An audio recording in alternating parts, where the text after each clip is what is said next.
Parte 4, el orgullo en la historia de la Iglesia, capítulo 11. Se titula Los padres de la Iglesia y el orgullo, engreimiento, motivos tenebrosos y apariencia de piedad. Los padres de la Iglesia también hablaron bastante respecto a los peligros del orgullo, simplemente porque es lo que la Escritura resalta. Cuando hablamos de patrística, debemos entender que los así llamados padres de la Iglesia fueron escritores eclesiásticos falibles que buscaron honrar las enseñanzas de los apóstoles dadas en las Escrituras. Aunque se puede evidenciar una variedad de escuelas de interpretación entre los padres, una cosa se puede corroborar. Respecto al estudio de la Biblia, los padres son primero y esencialmente comentadores de las Escrituras, a la que defienden siempre como divina, inspirada y normativa en doctrina y práctica. He ahí por qué consideramos importante acudir a ellos para aprender más cerca de nuestro orgullo. Así que los buenos padres o los santos padres, título que recibieron posteriormente, no eran aquellos que estaban sobre encima o separados de las Escrituras, sino aquellos que eran testigos auténticos de la fe y la doctrina encontradas en la palabra de Dios. Ellos no tienen autoridad fuera de las Escrituras. Entender a los padres es entender la doctrina bíblica. Si la doctrina bíblica tiene que ver con la manera apropiada de relacionarnos con Dios, entonces una de las tareas de la teología histórica es observar los muchos siglos de historia eclesiástica y enumerar pecados que asedían al alma, siendo el orgullo el que encabeza la lista de los 7 pecados más graves. El pecado de orgullo es siempre condenado y aborrecible en la Biblia. Proverbios 16 al 17, 8, 13. El soberbio y orgulloso no busca a Dios. Salmo 10, 4. Pues en su corazón cree que no necesita a Dios y aún peor, siente que por su grandeza debe ser aceptado por Dios. Ese fue el pecado de Satanás cuando fue echado del cielo. Isaías 14, 12 al 15. Se sentía tan grande que quería reemplazar a Dios y terminó con una condenación eterna. Lo grotesco del orgullo es que le quita la gloria a Dios por lo que ha hecho, atribuyéndose a sí mismo la gloria que solamente le pertenece al Creador. 1 Corintios 4:7. En esencia, el orgullo es no reconocer y adorar a Dios, sino adorarse a uno mismo. En pocas palabras, es autoadoración. El orgullo, que rehúsa depender de Dios y someterse a Él, figura en la teología bíblica como la raíz y la esencia del pecado mismo. Dios no salva a alguien orgulloso que cree no tener necesidad de la misma salvación. Por esta razón, la Biblia dice: abominación al Señor es todo el que es altivo de corazón, ciertamente no quedará sin castigo. Proverbios 16:5. Clemente de Roma. A pesar de que en el mundo greco-romano no se consideraba la humildad como una cualidad a perseguir, los cristianos sí la veían como una virtud necesaria. Por eso los padres de la Iglesia condenaron el orgullo. Por ejemplo, a finales del siglo I, Clemente de Roma, un predominante obispo romano, escribió una carta de parte de la Iglesia de Roma a la Iglesia de Corinto, conocida como Primera Carta de Clemente a los Corintios. Esta carta fue escrita después de la persecución de Domiciano, aproximadamente en el año 96 después de Cristo. En ella, el autor tiene como intención sanar divisiones internas dentro de la iglesia de Corinto y provee una serie de exhortaciones en contra de la soberbia. Clemente escribe lo siguiente: seamos pues humildes, poniendo a un lado toda arrogancia y engreimiento y locura e ira, y hagamos lo que está escrito, citando una serie de pasajes tanto del Antiguo como del Nuevo Testamento. Más adelante, este padre de la iglesia exhorta a los hermanos diciendo: seamos obedientes a Dios, en vez de seguir a los que, arrogantes y díscolos, se han puesto a sí mismos como caudillos en una contienda de celos abominables. porque nos acarrearemos no un daño corriente, sino más bien un gran peligro si nos entregamos de modo temerario a los propósitos de los hombres que se lanzan a contiendas y divisiones, apartándonos de lo que es recto.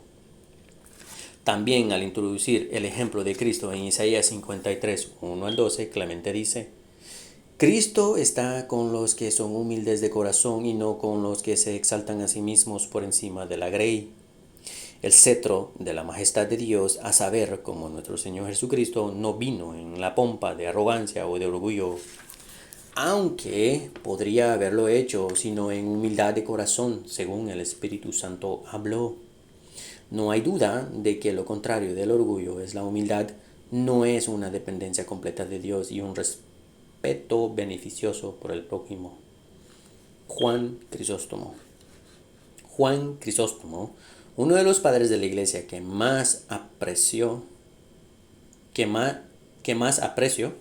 se dirige en su tono pastoral a la iglesia de Antioquía a finales del año 386 DC. En una homilía titulada En cuanto a la humildad de mente, basada en Filipenses 1:18, aquí él argumenta en contra de la errónea noción que afirmaba que siempre y cuando Cristo fuera predicado no importaba si las doctrinas actuales eran verdaderas o heréticas. Su interés en esa homilía es explicar la frase del texto bíblico siguiente: por pretexto o por verdad, Cristo es anunciado. Filipenses 1:18. En sus comentarios preliminares, Crisóstomo pregunta: ¿quién fue peor que el publicano? El pobre publicano, de quien se esperaba lo peor, hizo su alma contrita y se llamó a sí mismo un pecador. Mas no así el fariseo, que hipócritamente buscó cómo esconder sus tenebrosos motivos atrás de sus buenas obras. Por eso, de entrada, Crisóstomo llama a la soberbia la madre de todos los males, vanagloria y orgullo.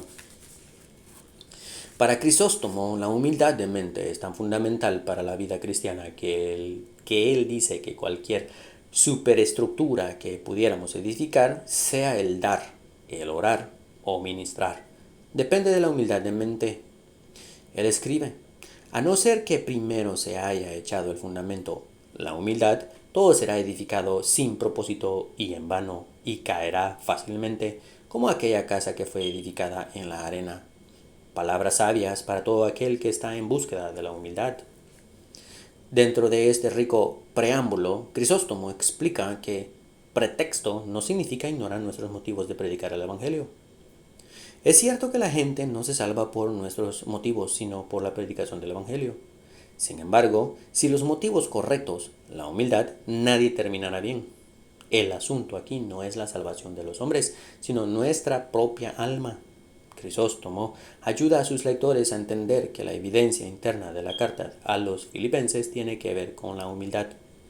En ella, Pablo resalta el ejemplo humilde de Cristo, además de Pablo, Timoteo y Epafrodito, quienes adoptaron la actitud humilde del Maestro. Crisóstomo insiste: considerémonos nosotros mismos los últimos de todos, sabiendo que por el orgullo puede ser echado de los cielos mismos aquel que no atiende. Pues cuánta ganancia hay en la humildad de mente y cuánta destrucción hay en el orgullo. Las comidas fraternales y los vestidos. Las primeras comunidades cristianas tenían la costumbre de celebrar una comida fraternal a la que llamaban ágape. De semana a semana los creyentes celebraban estos compañerismos precedidos de oraciones, lecturas bíblicas y alabanzas que fomentaban la comunión de los santos. Sin embargo, los historiadores nos dicen que cuando el siglo IV el cristianismo fue declarado religión permitida, muchos hombres y mujeres se introdujeron en las iglesias sin haber experimentado una conversión verdadera. Por el pecado del hombre, estos ágapes se convirtieron en glotonerías y abusos impertinentes, al punto que en el concilio de Trulano de 692 tuvo que prohibirse que se celebrara en las iglesias todo tipo de comida más allá de la conmemoración de la Santa Cena. El orgullo realmente tiende a corromper aún las cosas más nobles y beneficiosas para los hombres. El orgullo realmente puede destruirnos cuando solo miramos por lo propio y no por lo de los demás. En cambio, el creyente verdadero hace todo para la gloria de Dios y el beneficio de sus hermanos. La moda de usar trajes bordados, posterior a la época de Constantino, era increíblemente extravagante. En las ciudades grandes del Imperio Romano, las gentes extravagantes llevaban vestidos vistosos con bordados de oro y plata representando escenas de caza y de fieras.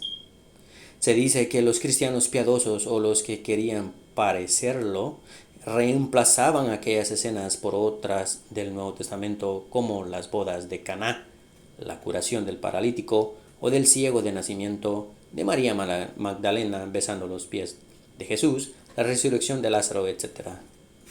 Ante estas costumbres desagradables, el obispo Asterio exhortaba a sus feligreses diciendo: en vez de llevar en vuestros vestidos la imagen del paralítico, mejor sería que buscarais a los verdaderos enfermos y procuráis aliviarlos, en vez de contentaros con llevar sobre vosotros unos bordados representando a un penitente de rodillas. Sería mejor que os humillarais y que os arrepintierais de vuestros pecados. El obispo lo tenía claro. En otras palabras, tal como Pablo advirtió a Timoteo, estas personas solo tenían apariencia de piedad, según Timoteo 3:5. Por eso somos llamados a evitar a este tipo de hombres, porque son corruptos de entendimiento, amadores de sí mismos y soberbios, según Timoteo 3:2. Conclusión: ¿cuál es el remedio para el orgullo? Si creemos que la esencia del orgullo es el egocentrismo, entonces el remedio para el orgullo es pensar más en Dios y en otros, mientras que activamente pensamos menos en nosotros mismos. Es importante que nos veamos como mayordomos, siervos bendecidos, con dones varios para servir a otros y glorificar a Dios con todo lo que Él nos ha dado. Conscientemente debemos de vernos como siervos, considerando a nuestro prójimo como superior a nosotros mismos, imitando la humildad de Cristo, quien siendo Rey majestuoso vino a este mundo para servir y para dar su vida en rescate por muchos. Por tanto, si quieres manejar tu orgullo, sirve y hazlo incondicionalmente para la gloria de Dios. La humildad está en el centro del carácter de Cristo, una actitud que la comunidad cristiana debe siempre mantener delante de Dios y delante de los hombres.